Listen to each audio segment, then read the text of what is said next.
I know it. Hold on. I just got to think about oh my God, it's his stupid name takes so long. Oh my God, it's the rat. Oh my God. I'm sorry. It's a mouse and it's Flowers for... No. Algernon. Is that it?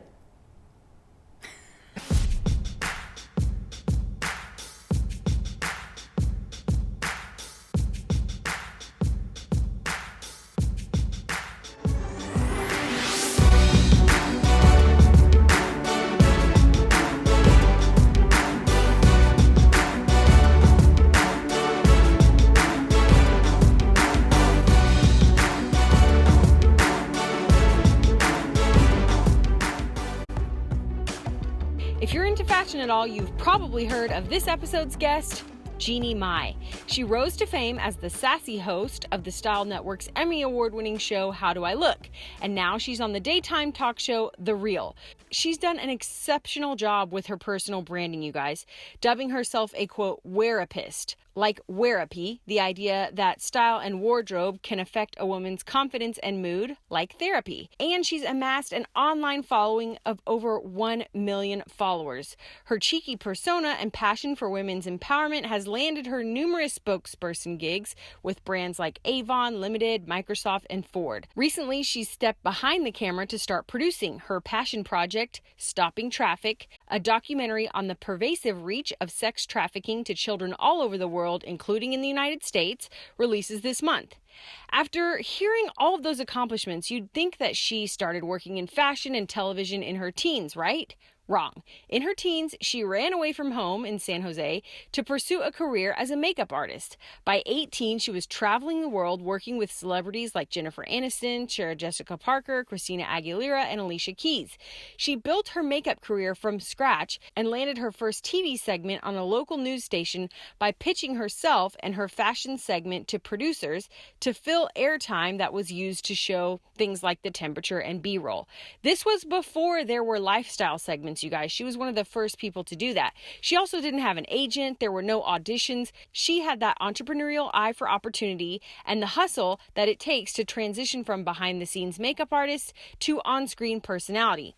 She also had the grit and determination to keep building her personal brand until she finally received her first primetime hosting role in 2005, 8 years later, you guys. I was able to chat with her recently in Hollywood, and I learned a lot about building a celebrity personal brand and going all in to define your own voice and transitioning from one industry to another. So if you're interested in any of those things, you will love this episode. Thank you for joining me for another episode of The Pursuit. I'm Kelsey Humphreys here with Jeannie Mai, and I am so excited, you guys. She has had an incredible career. But, I mean, you ran away as a teenager, you start in makeup, and then you become a stylist, and then you move to TV, and I think people can really relate with that. Like, I feel like you've done it all. Yeah, well, not the runaway part. Yeah. Maybe not that part. But doing a lot of things before you really stepped into, like, where you became a star. Yeah. I think that's the best part of our childhood is all the hats that you've worn, you know? Like, sometimes when you're wondering, why did you work at that weird hot dog stand? Or why did I, wait tables for so long? Or why did I intern at that school? If you really dig deep and look at the nuggets of, things that you realize about yourself or just how to work with people, that's the best gift ever, is when you're exposed to different environments of people. So go me. Yeah, go you. Let's talk about I feel like if people read your story, they may say that you had a few big breaks. So you sit on the airplane next to the founder of MAC Cosmetics, and he sees You did your homework, girl. I did. He sees your, what do they call it? My face chart. Face chart, which is like a makeup sketch, Yeah, right? it's like basically like a blueprint of your makeup plan on someone's face. So it looks like a face, and then you paint makeup on it. Which I feel like little side tip. Did you have them, were you working on it? Did you have them out? Work on the plane, y'all. I make connections on the plane all the time. So he's just sitting there, and then all of a sudden, big break. That would be my tip number one, MAI tip, would be definitely when you're in influential circles, whether it's a members only club or first class or even business class seats, always connect with the people around you because there's a reason why they're there. And not to say that you're using people or that you should BS with them, but you definitely want to learn about people's story find out what they're there, why they're there, because you never know. They could be somebody instrumental to your path, like me. I was sitting next to Frank Toscan, the founder of MAC Cosmetics. Yeah. And he's sitting there like just watching me it was a 6-hour flight to New York, and he's watching me for 4 hours, like not even saying anything. And I'm like, God, this guy could give me a little more elbow room, you know? And then he's like, so what is it that you're doing? And he knew exactly what I was doing. It was insane. Okay, so my question to you is, for someone out there who maybe just got their big break, or they're waiting for their big break, you know, sometimes I feel like there's no such thing as big breaks, because you were obviously already hustling. Yes. But what's your advice? Like, you get this great opportunity, then what? Yes, okay. So when you get a big break, it's just like you hear when the iron is hot. I don't know what the finished quote of that is, but you just gotta like strike it, like get in. So I like to look for all the hot moments in life, whether it was a phone call back or even a closed door. That revs me up to go and like pursue even harder in 5 different directions.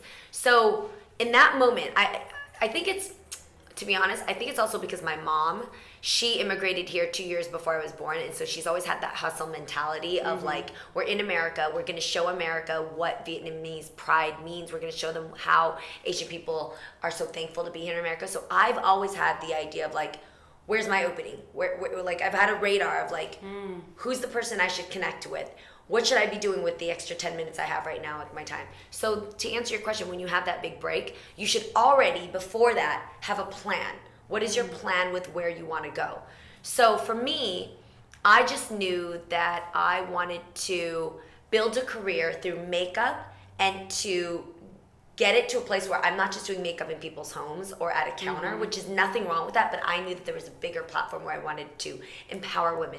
I wanted to build into women. And with makeup, that's the perfect avenue to kind of get one-on-one with women, but I also needed to project it larger. So I knew TV or some type of like spokesperson work was the next route, because that's the best way to amplify my little talent. Love it. But you did all that. I mean, you did exactly what you just said. So you got spokesperson gigs. Eventually, now, of course, you're on The Real. Yes. But how did you go from MAC Cosmetics? Did you start getting celebrity clients? Is that what happened next? Kind of walk us through the steps. Sure. So after that big break with Frank Toscan, who hired me, I worked at MAC Cosmetics, and then I became a trainer. As a trainer, you just kind of travel through different select cities, and you meet fabulous people. And then I started, obviously, I worked on makeup so hard, you guys. Like, makeup is not, I mean, it's an artistic talent, but it's also, you have a palette that changes every single day. Your template is like everybody's different faces, ethnicities, skins.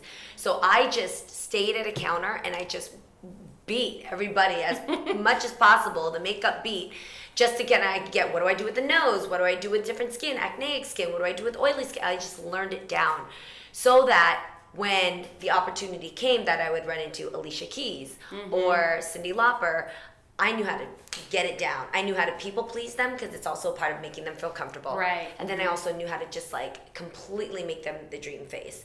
So I'm really thankful that I had all my ducks lined up so that when the opportunity came, I was already prepared. Because I always tell you, right? Success is timing and preparation. Right. Right? So you got to do your own side of being prepared. You could be sitting next to a major director or a major multi-billionaire that could fund your company or whatever, but are you prepared? Is your elevator pitch down? Is your skill set great? Is what you're pitching even bomb? So have all those prepared, and that will be ready for you when you have the opportunity. And then you decide you want to go into TV. And even with makeup, you talk a little bit in the interviews about how there was some jealousy that you like kind of came in and you went so fast. Yes. And women can be catty, you know, we can. Yes. And then you decide you want to go into hosting, and you kind of pitched yourself to a local news. Yes, KTSF. Which was before people were doing lifestyle segments. Correct. Right? So you just have this idea, and you're like, let me do a lifestyle segment, and then the phones blow up, and you're like, how many of these can you do a week? Yes.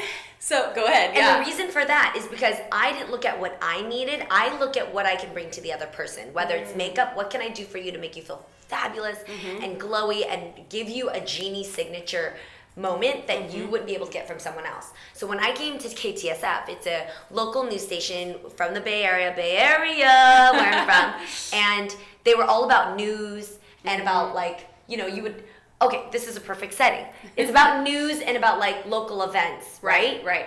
But in between breaks of like the news segments or the shows, they would have things like this, like a scene where it's just like the San Francisco Bridge, right? Like Golden Gate Bridge, and it's just scrolling, and I'm like, that's wasted time. Like somebody could be learning something at that moment. And what I know about news stations or about any company is that they want more money. Right. Everybody needs more money. So I thought, okay, here I am working as a makeup artist, and I was an intern, so I was kind of like figuring out the ropes with TV because I knew TV was my next, my next step. But what could I bring to this news station that would make me stand out, right? So for me, I said, okay, number one I know is makeup. Number two, I see in MAC Cosmetics every day, there's thousands of women buying makeup and learning, asking me the same thing. Make me look skinnier. Make me have smoky eyes like Alicia Keys. Yes, please. Make me look younger, glowy and expensive and younger. Yes. So I said, I have a secret that all women will want to know.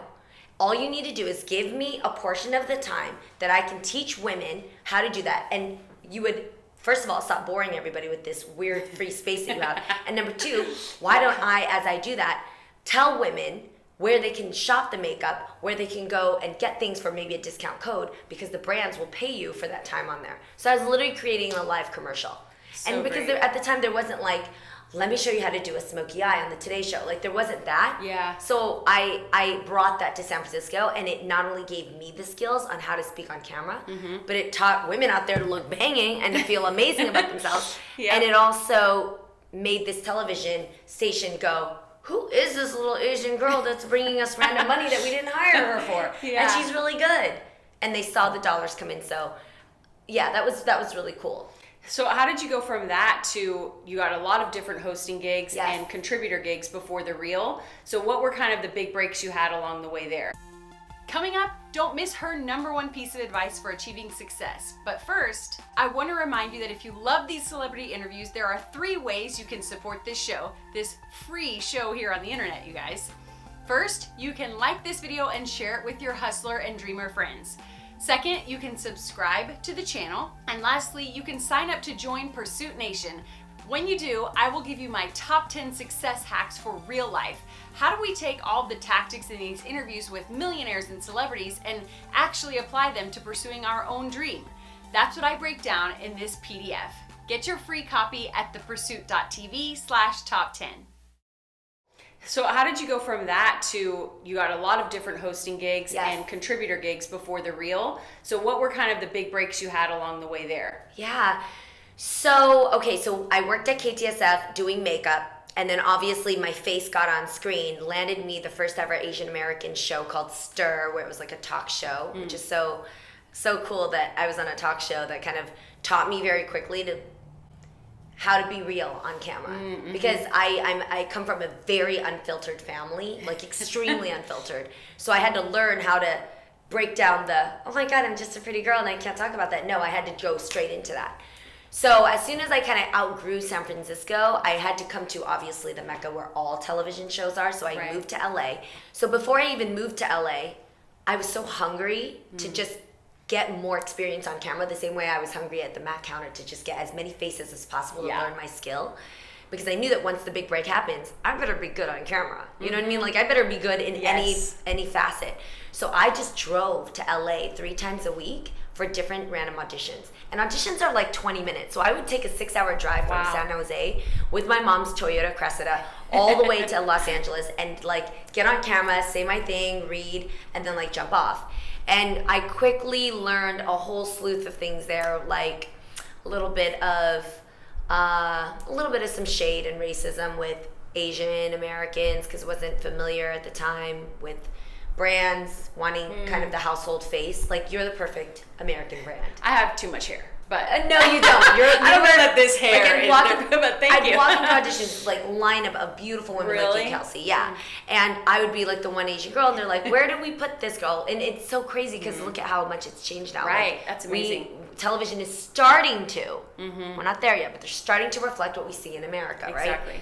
So I learned about that. I learned about catty girls. I didn't know about that. And I also learned how to define my brand, because I was taking every audition. So I was talking about toothpaste. And then I was also like standing next to cars and wearing really short skirts and like being the pretty girl.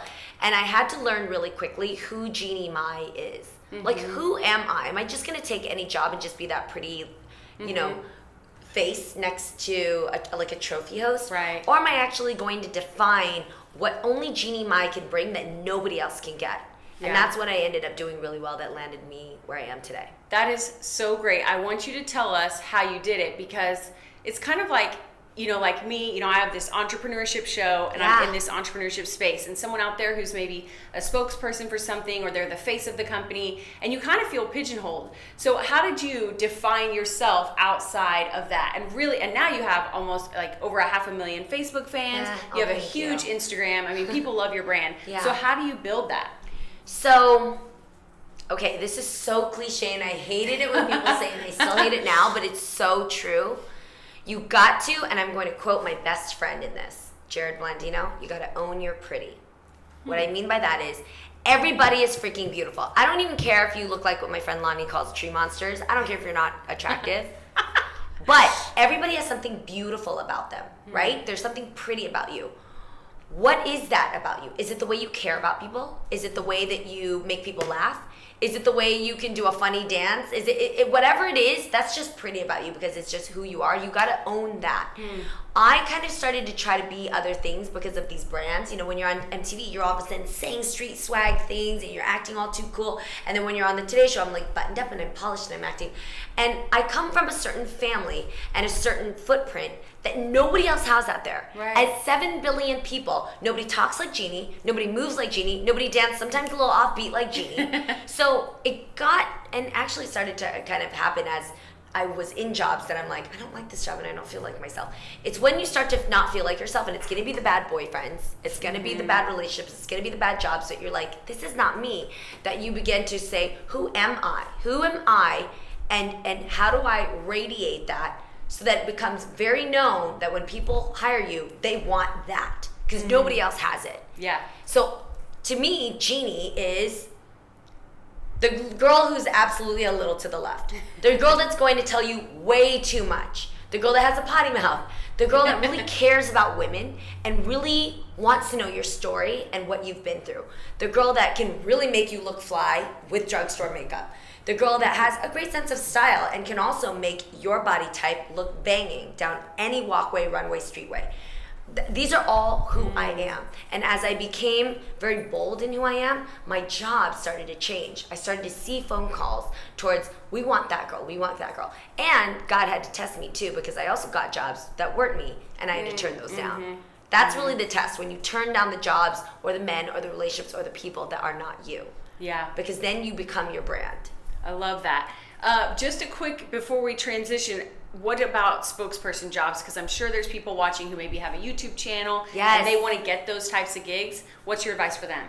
Yo, I'm going to tell you right now, if you don't have a social media account, you're late.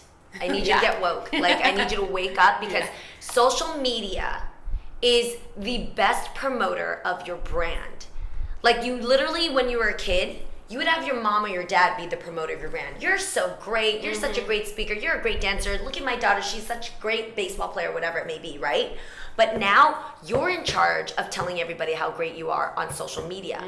And we see through the fake stuff. Yep. My God, like, we see through the personalities that all day just promote the product or what they want you to think they are, whatever. But we are really soaking in the YouTube artists or people that are just crying on screen, coming out, telling us who they really are. You know, we have, I love the Gigi Gorgeous, you know, women who told her story of how she became who she is today, to Cardi B, who's like, you know, just somebody who is far urban and far outlandish with her thoughts and ideas, but she's got a huge following because people agree with her and believe her and see truth. So social media is your number one way to promote your brand. All you have to be is authentic. And then like when you're ugly, let that show. Let the camera roll. When you said something and messed up, roll on that. When you have a fierce opinion that maybe people aren't going to agree with, hi, we want to hear it. But that's what you would think would scare off a brand spokesperson type of thing, because you're like, well, I need to look perfect all the time if I'm going to attract those gigs. So not so. No. And notice now, brands, where's their dollars going towards? not towards commercials, Right. not towards magazine print ads. They're going to YouTube influencers, Instagram influencers, social media people, because social media promotes truth. So instead of a commercial that's like, use this hair product, it's so great, it's going to detame and defrizz everything. You have a YouTube, or maybe me, going, you know what, I feel like shit today. And sometimes I just need this to feel okay for me to get it all together. Mm-hmm. So I'm just gonna do this, I'm gonna do that, get my life together, find myself a chocolate donut, and I'm good. And all you needed to see was that little blink of a product, and that was good. It doesn't need to be this. Yes. It doesn't need to be this, that, you know? Right. And it was just a real life girl with a real life day, an average Tuesday, feeling fat, whatever, and then the product. So as a brand too, I have a lot of conversations where I'm hosting BeautyCon coming up, the world's biggest conference of beauty. And when I talk to brands, my constant thing to them is, don't tell your influencers what to do.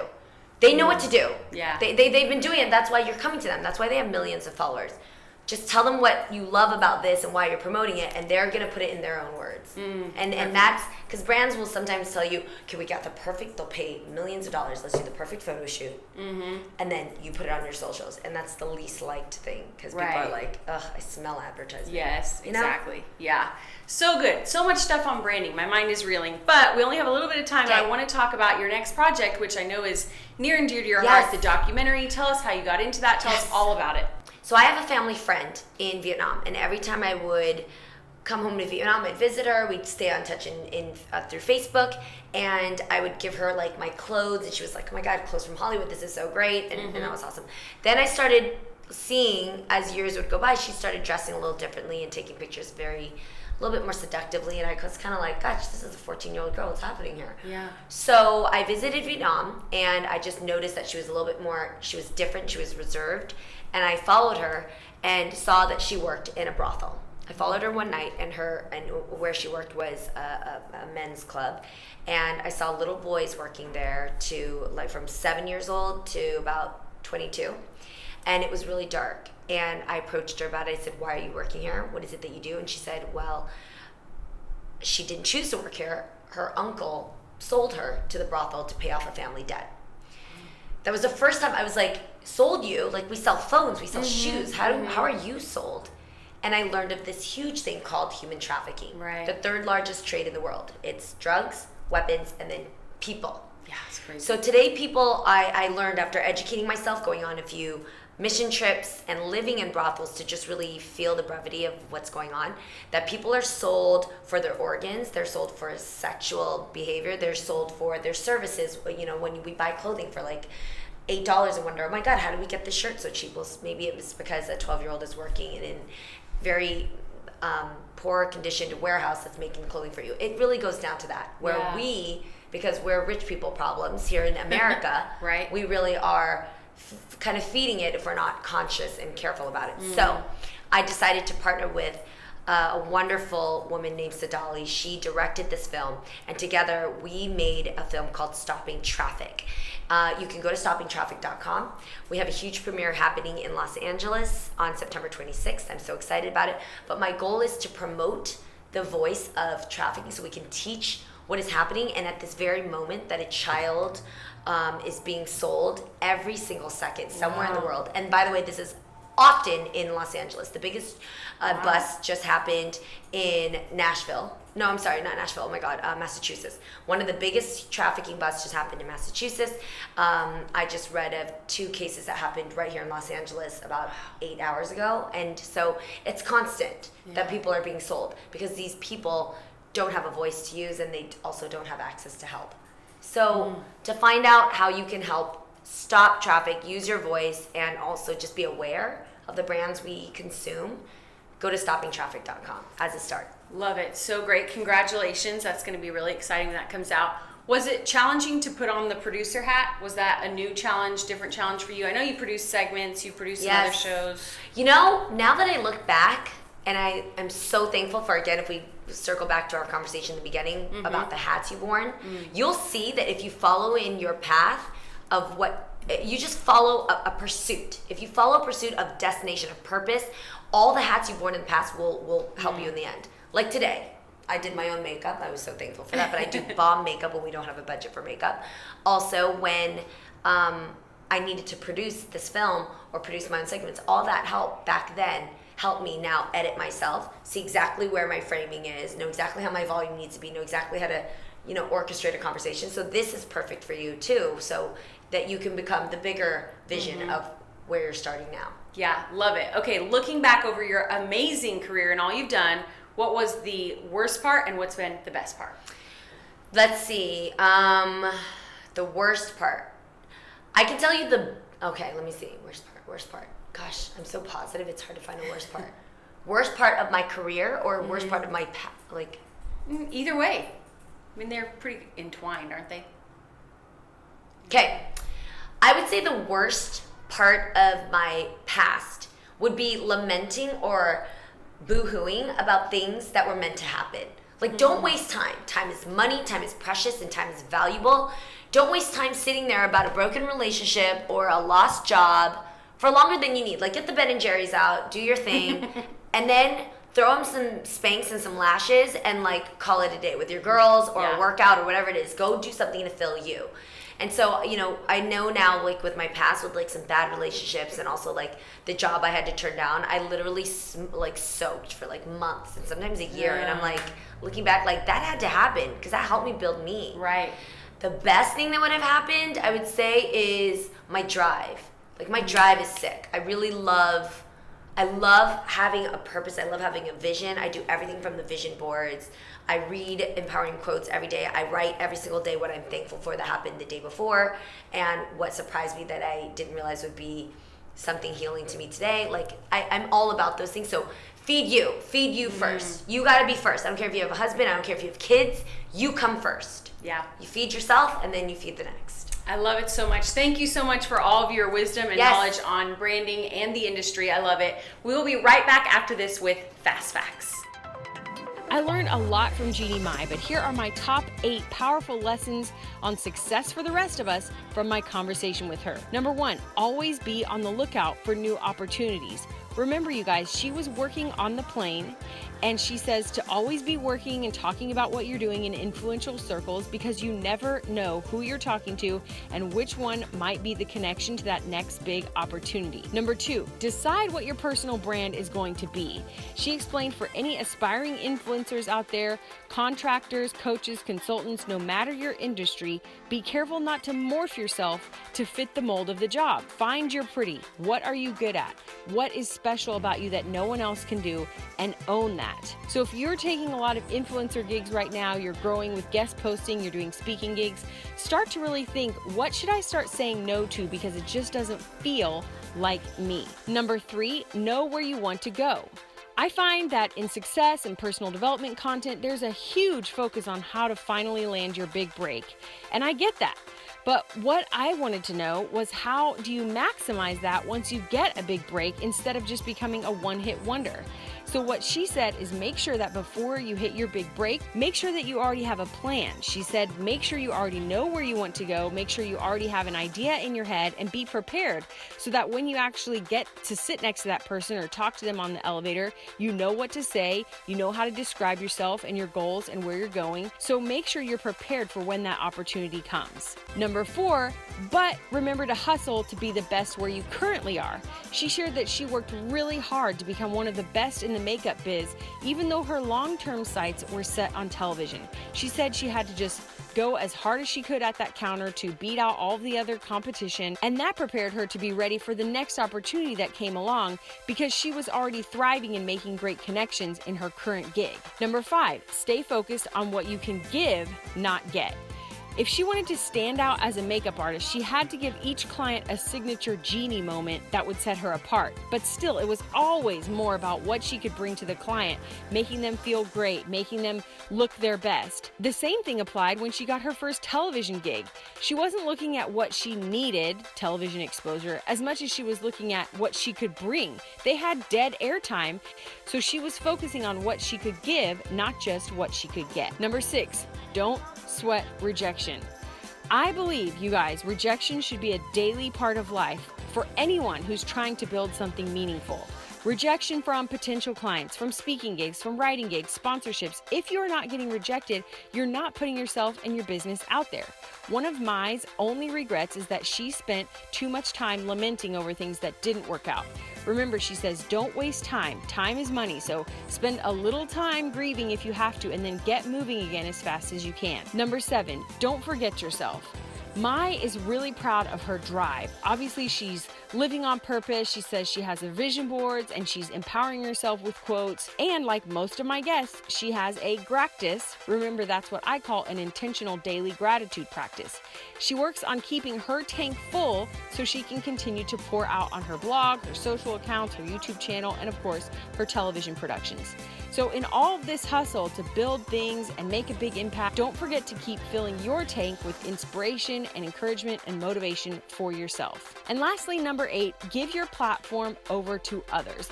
Once you build an amazing career like Mai has, you can start to dive into your passion projects and give your platform over to other people and causes. Many of my guests partner with causes and organizations in order to give back via this personal platform that they've built. That's what she's doing with her latest project, Stopping Traffic. Now, I'd love to know, what was your favorite lesson from this interview? Leave a comment, and if you want to learn the juicy behind-the-scenes details, like what was she like in person, how did I land this interview, bloopers, and more, go to thepursuit.tv/Jeannie Mai. Okay, we are back with Fast Facts. Are you ready? Yes, I was just primping. Okay, chocolate or vanilla? Chocolate, dark. Okay, Scrabble or charades? Charades, action. Coffee or tea? No coffee. Earl Grey. Early bird or night owl? Both. Winter or summer? Both. There's so many fashion choices. Wine or beer? Dark brown liquor. Really? Yeah. Pancakes or waffles? Pancakes. Guilty pleasure TV show? Viceland, but I don't know if that. Oh, guilty, but like a bad one. Like you're embarrassed that you watch it. I'm not embarrassed. I love Kardashians. Embarrassed. Oh my God, I don't know. I don't know. You said a couple. Yeah, okay. What's the wallpaper on your cell phone? Oh, it's a little girl that we just brought home. I want to show her. A little girl that we just brought home to her parents from Vietnam that was trafficked at a young age. I'll show it to you later. Okay. But it's a little girl that we brought home. What is the last thing you remember Googling? Nipple covers. Most recent book you read? Mindy Kaling's.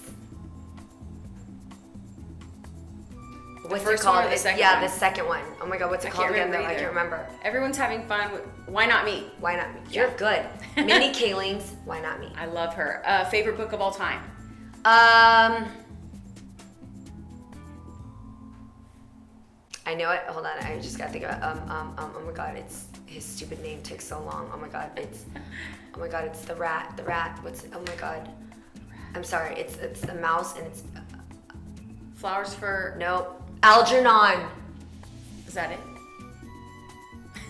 You know Flowers for Algernon? Yeah. Is that what it is? I believe we read that in school. It's amazing. Is that what it is with Mitch? Was it I'll that? look it okay. up. I'll have to look it up. I just want to make sure it's not. Okay. Is that it? I mean, that's okay. only Flowers with the rat that I can think of. Yeah, oh my God, Flowers for Algernon. Okay. Last vacation you took? Italy. Hobby? Working. Favorite snack? Chia seeds. If you were going to go crazy and indulge, what would you have? Old fashions and dark chocolate. Hold on, pause. You're just like eating chia seeds? What do you mean chia seeds? I love chia seeds. Chia seeds give me energy and they make me feel good and they keep me processed. But how do you eat them? You put them in yogurts. You put them in anything? Yeah, anything liquidy. Anything. This is funny. I forgot to tell you that your makeup artist does Gail Simmons makeup, and I was with Gail. Utsme or Rokel or Motoko or her. She was Asian. I didn't Asian? catch her name. Utsme probably. So anyway, she was like, "You're doing Jeannie?" And I was like, "Yeah." And she was like, "That girl has more energy than anyone in the entire industry." So I was gonna ask you what the secret is. Chia seeds. It's chia seeds. I'm saying that, but it's also just being happy and then being healthy. Like your body's. Remember when I was saying take care of you first? Your vessel is next. Like I'm always on. Like I'm on people if they start like going down. You got to take care of your body. That's the number one thing first. Okay. Favorite music right now? I would say it is Ella Fitzgerald. Biggest pet peeve? When people take off their shoes and socks in public. I don't like feet, I don't like toes, and I don't want them spread. What is one word you say too often? What are you going to do right after this interview? Go to the makeup store and go play makeup. Oh, fun.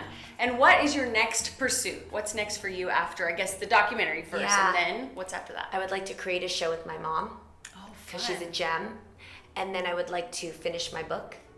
And then I would like to create an amazing sick organization where women could find their destiny. Oh, I love it. Well, thank you so much. This has been incredible. I'm Kelsey Humphreys here with Jeannie Mai, and this has been The Pursuit.